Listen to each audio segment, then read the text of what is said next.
You speak of art, and your soul is like snow, a soft powder raining from your mouth, covering my breasts and hair. You speak of your love of mountains, freedom, and your love for a sun, whose warmth is like una libración, pouring down upon brown bodies.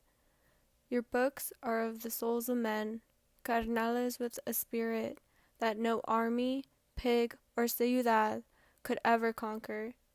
You speak of a new way, a new life. When you speak like this, I could listen forever. Pero your voice is lost to me, carnal, in the wail of tus hijos, in the clatter of dishes and the pucker of beans upon the stove. Your conversations come to me, de la sala where you sit, spreading your dream to brothers, where you spread that dream like damp clover for them to trot upon, when I stand here reaching, para ti, con manos bronces that spring from mi espíritu, for I too am raza. Pero it seems I can only touch you, with my body. You lie with me, and my body is la hamaca that spans the void between us. Hermano raza, I am afraid that you will lie with me, and awaken too late, to find that you have fallen, and my hands will be left groping for you and your dream in the midst of la revelación. This poem by Chicana poet Lorna de Cervantes reflects the problems within Mexican-American culture regarding gender roles and machismo. Mexican-Americans' attitude towards gender roles and machismo date back to the 19th century. Catholicism had influence on what a woman's role should be. That was to mimic the Virgin Mary, and that a woman should be a good wife and mother. To stray from that image would not only be seen as an act against God, it could also result in that woman being labeled una mujer traicionera, or treacherous woman in English. This rhetoric of la mujer traicionera can be seen all throughout Mexican and Mexican-American music and folklore. This negative portrayal of woman only serves to separate the men and women within Mexican and Mexican-American culture. Machismo is basically the man of the house taking control of everyone's lives, including the spouse. He would control his wife to do the chores and punish his kids, or just tell him to stop crying and be a man. This is how they would live basically around the 18th or 19th century. This machismo attitude that revolved around being a real man continued on through the centuries and can still be seen in Mexican-American culture today. Machismo is defined as strong or aggressive masculine pride. The machismo mindset is dangerous, as it instills the idea of a man having complete reign over his wife, home, and children. This would eventually lead to abuse, bruises, violence, sexual assault, or even death. Machismo also affects the individual expressing it themselves. That is because these men are often told men don't cry, or in more extreme cases are told, ¿Eres un niño o qué? That is, are you a girl or what? Suppressing their emotions and not learning how to properly express themselves leads to higher stress and depression. This can then result in more aggressive behavior.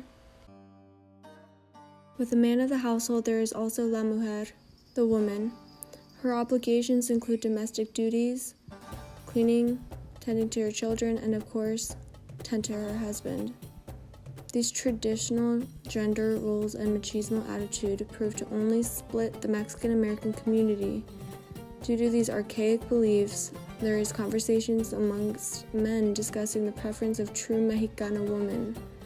That is because they believe them to be more submissive, whereas Chicanas, or Mexican-American women, are liberated and are quick to leave a marriage.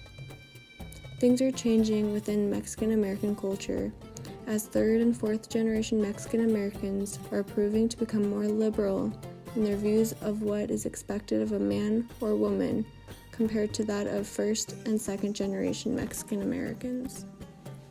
We can try to mend these dangerous gender role and machismo attitudes by keeping the conversation open. As a community, we need to try to listen and understand each other.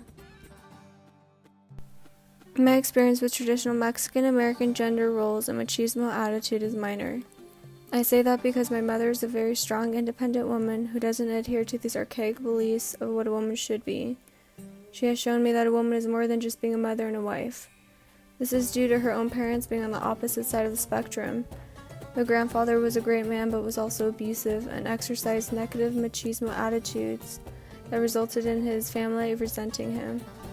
Despite being in a relationship with a man like this, my grandmother still holds the belief that a woman has her obligaciones, which again is the woman tending to her home, children, and husband. Growing up, she did make comments about me needing to know how to cook and clean in order to care for my husband. On the other hand, machismo was only seen by my father, making disparaging remarks to my male cousins and brother. That included him telling them that only girls cried, that outside work is only for men to take care of, and by mocking their fears. Luckily, I can see the change happening within my own family, and am optimistic for future generations of Mexican Americans. Still surprises me that it still exists in some areas here in Tucson, or basically all over the world. I never experienced machismo growing up. My dad would be the man of the house, but he would also help out my mom with taking care of me and my brothers. He would always let everyone in the family talk. He never judged on what we did.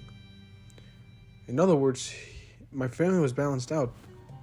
There was equality, no control from one person to another.